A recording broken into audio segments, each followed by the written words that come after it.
Alright, so today I want to talk about a gun control issue that people arguing against gun control really need to use this more, and people arguing for gun control really need to understand this and understand that I think this argument in and of itself pretty much debunks the idea of more gun control, less crime, and I think is pretty much proof of less gun or more less gun control, less crime. So basically, what I want to do today is go over the murder rate by state and compare. And what for people outside the U.S. and for a lot of people inside the U.S. don't even really understand this is that there's the gun control state to state varies quite a bit. And for example, in Canada, we have the same gun control no matter what province you're in. It doesn't matter; the laws are the exact same. And Canadians and probably people from other countries that have gun control that's the same across the board don't really understand this.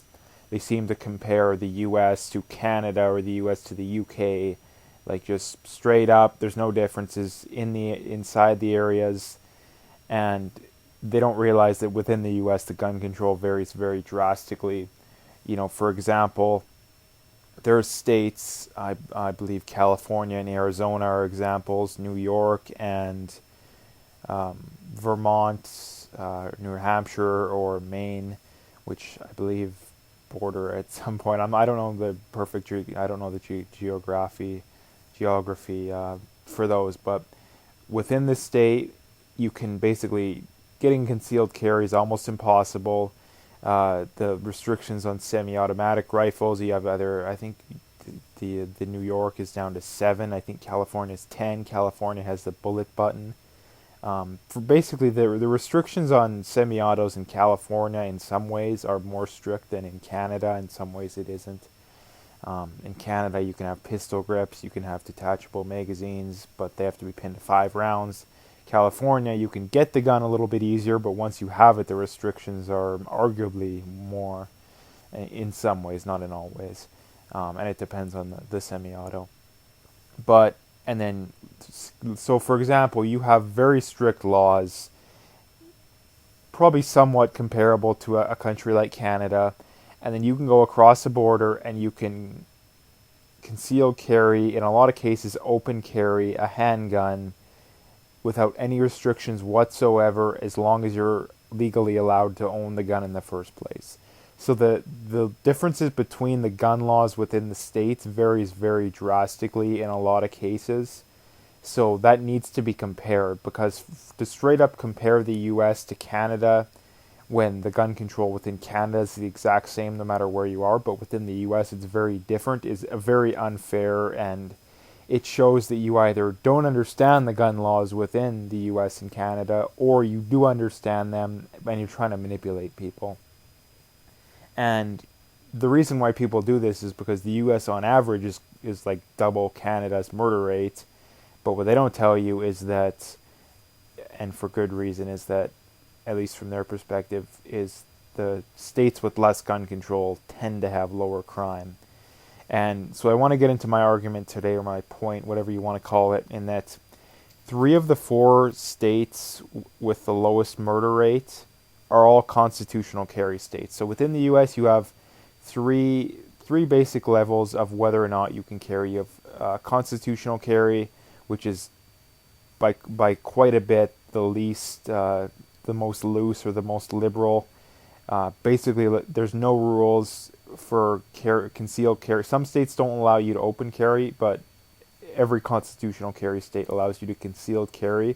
And the only stipulation is that you're legally allowed to own the gun in the first place. So people, the gun control nuts hear this and they shriek and, oh, anybody can carry a gun? Well, no, it's you have to be legally allowed to own the gun in the first place, which is like 99% of the population, but still. And there's shall issue, and then there's may issue. The only difference between those is you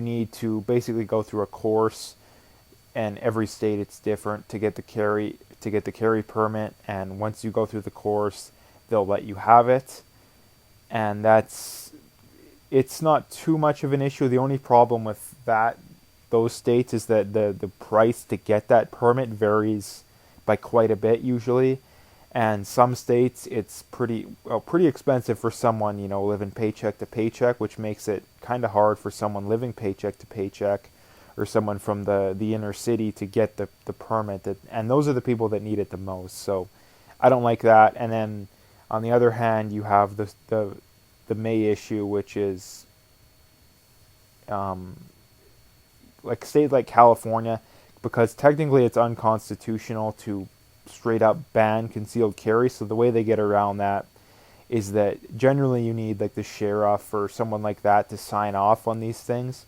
and they basically make it so they'll never sign off, and it's almost impossible to get a permit. Like for example, in New Jersey, there's been multiple instances of ex-wives, girlfriends that have had ex-boyfriends or husbands that are stalking them, that they literally have restraining orders against them. They've been victims of domestic abuse, and they still can't even get a carry permit. That's just how insane they are, that they won't even allow people that anybody with half a brain would say that yes, you have a credible threat against your life.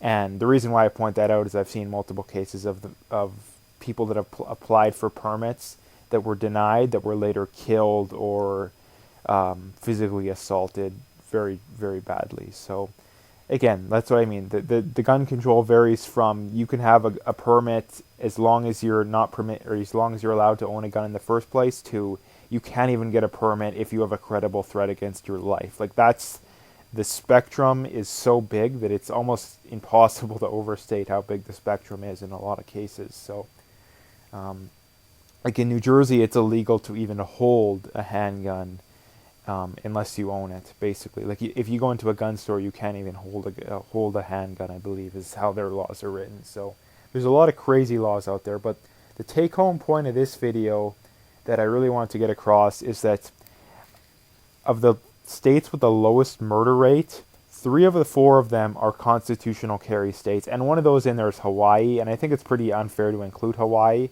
Basically, New Hampshire, Vermont, and Maine are all constitutional carry states, which constitutional carry, like I said, being the least amount of gun restrictions possible, and yet they have the lowest murder rates. For example, these are the FBI's numbers, so anyone claiming that they're not credible is an idiot because they come from the FBI. They didn't report Alabama and Florida's numbers for this particular year for whatever reason, but neither one of them is a constitutional carry state, so it doesn't really affect my point. And like I said, technically we're going to include Hawaii, but technically it's not even on the mainland, which means, I mean, getting an illegal gun in Hawaii is pretty hard. So we'll just go with 3 of the 4. Idaho isn't a constitutional carry state, but they have a very high gun ownership rate. Actually, you can see here 57%, which is actually higher than any of the other states. New Hampshire is actually very low. Hawaii is actually pretty high for gun ownership rate. Even though they're not a constitutional carry state, they're actually very high. 45% is actually in the highest quarter. So basically if you were to take 4 states at random, chances are Hawaii would be higher than the other 3.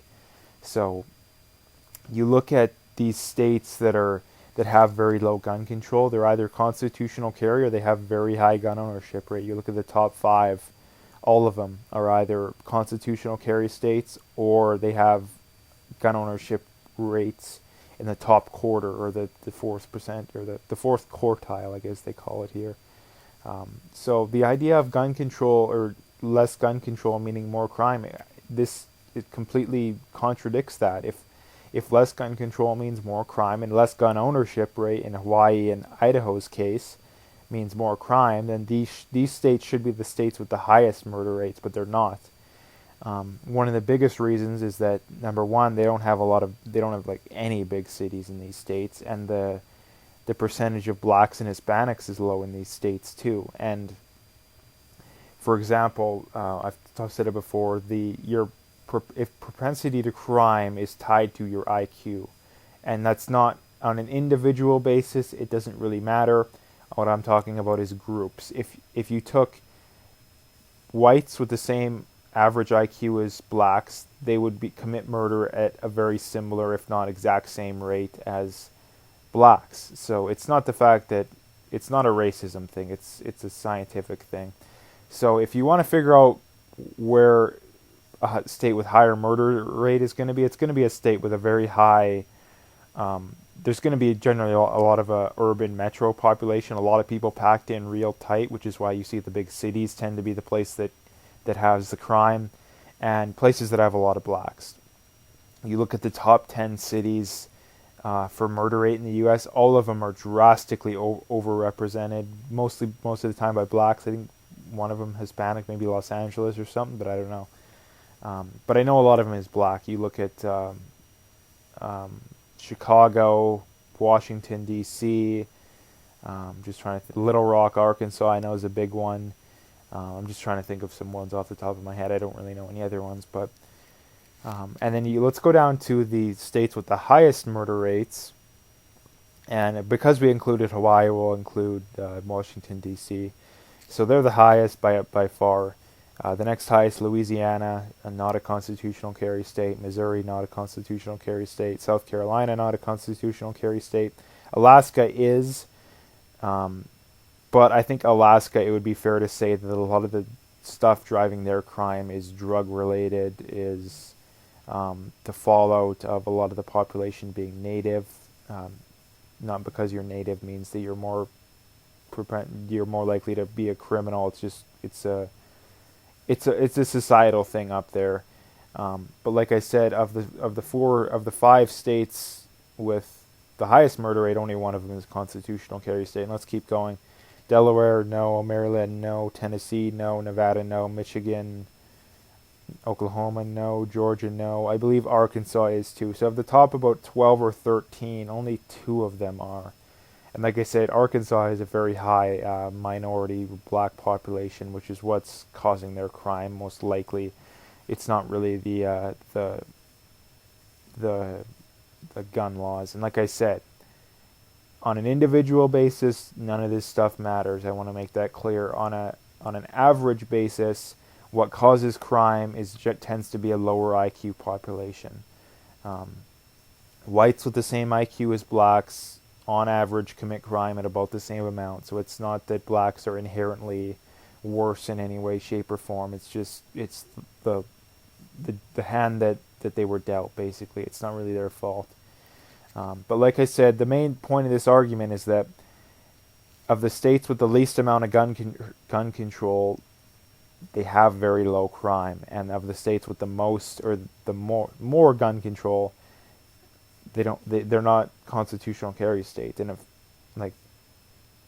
it doesn't make any sense. And I've made a video on this before, my first gun control video. I added up the average murder rate of the constitutional carry states and the average of the states with the most gun control, and the constitutional carry states had a lower murder rate, and the lower murder rate than the U.S. average. So I'll leave it there. I think I've talked quite a bit on this issue. I think I've made a pretty good argument that if looser gun laws mean more crime, then why aren't these states here at the top committing more crimes? Like, if that's your argument, that should be the case. It's the exact opposite. Therefore, I think it's pretty safe to assume that less gun control means less crime. So I'll leave it there. If you liked the video, make sure to hit that like and subscribe, and stay tuned for more.